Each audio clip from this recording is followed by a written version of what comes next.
I finally got round to watching Iron Giant. Now, I say finally with a question mark because part of me thinks I'd maybe seen this before, but I couldn't really remember it. I'm watching every John Mahoney film, and he voices a character in this, so I figured it was time to either watch it or maybe rewatch it. And honestly, while it's a good film, I kind of feel like it's overrated. There's nothing wrong with it, but I was really surprised to see that it has a very, very impressive 8.1 out of 10 on IMDb across 255,000 reviews and ratings, which is phenomenal. So I thought it was good, and I will mention specific reasons why, but I didn't think it was that impressive. But clearly a lot of people seem to love it, so certainly, if you're curious, I do recommend it. This is an animated feature film from 1999.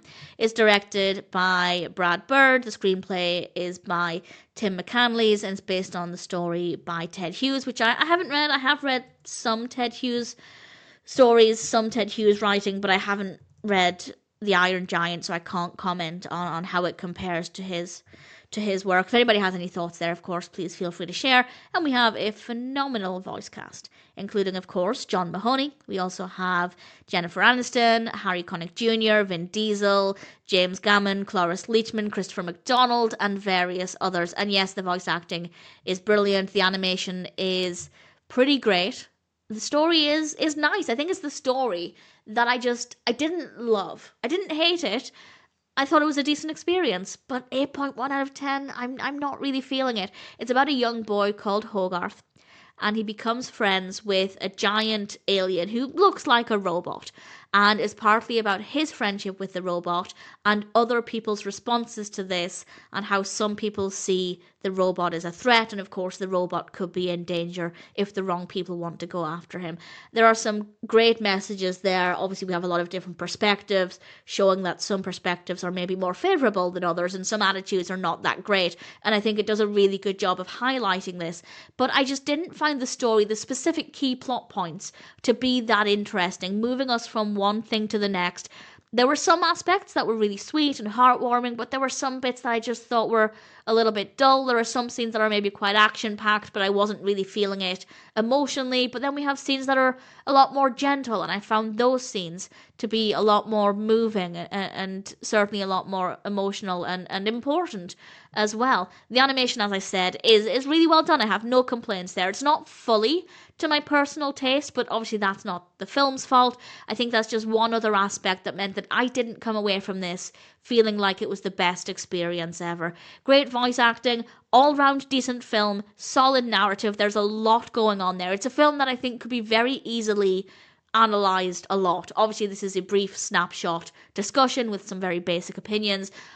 I imagine it's one where you could do a lot of deep diving into different aspects of this. But that being said, I don't think you should have to do that to be able to enjoy a film. But certainly if I were to do that, I might have a different opinion on it. But this is obviously my thoughts after watching it once. I'm not really wanting to do a deep dive on it, so I'm not really that bothered.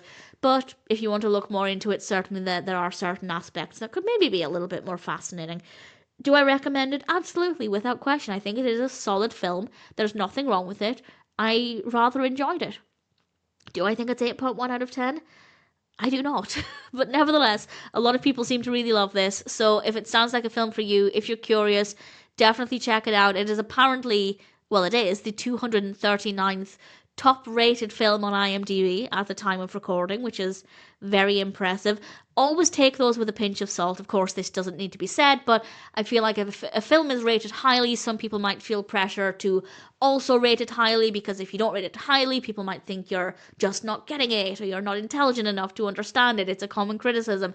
But I always encourage people to not worry about that, and don't worry about what people think, and just stick to your own opinion and your own rating if you're giving it a numerical rating. Obviously, always be open to other perspectives. There are plenty of times when I've watched a film and then somebody's left a comment saying, well, actually, if you look at it from this angle, you might appreciate it a bit more, and that certainly can happen.